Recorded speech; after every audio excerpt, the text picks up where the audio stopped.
which is after Husseini had already been among them for several months. And according to Husseini, he's the one who convinced them that they had to kill them all, according to Husseini, and the Nazis ended up agreeing with him that they should all be killed. And also, he became Eichmann's best friend, and together with Eichmann, organized and directed the entire death camp system. So the father of the Palestinian movement is also the man responsible, with Eichmann and Hitler and Himmler, of murdering the European Jewish population. Whoa. So that was a big turning point for me, because when I found all of this out, I said to myself, why is this guy unknown? You know, we know about Hitler, we know about Himmler, we know about Eichmann. How come we don't know about this guy? And I realized that there had been radio silence about this guy for decades. So I thought, well, I should mention him, because somebody should. The most important intervention in the world of Haj Amin al-Husseini in the post-war, because he didn't escape. They allowed him to escape. They had him in house arrest. And of course, he just walked out, went to some Arab embassy. They gave him a passport and he just left.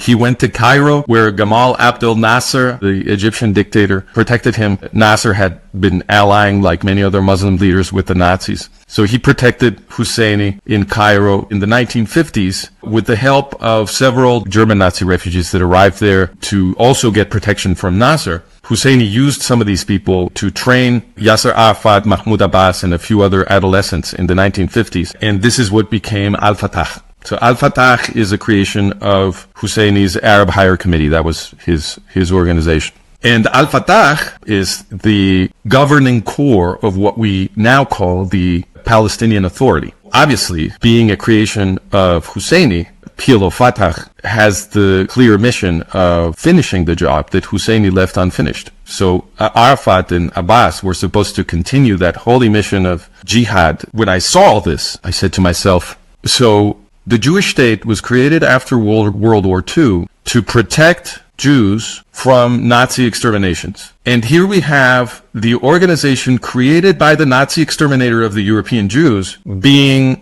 introduced into the Jewish state to be the government over the Arabs in strategic territory, because it's high ground. Judea and Samaria is high ground, what they call the West Bank. So I thought, this is an attack on Israel, obviously. How can it make any sense to introduce into strategic territory of the state created to protect the Jews from extermination, to put there, to rule over the Arabs, the organization created by the guy who killed the European Jews? Nothing could be a bigger aberration. So I thought, well, somebody has to say this, because all of this information is crucial to understanding what the Arab-Israeli conflict really is.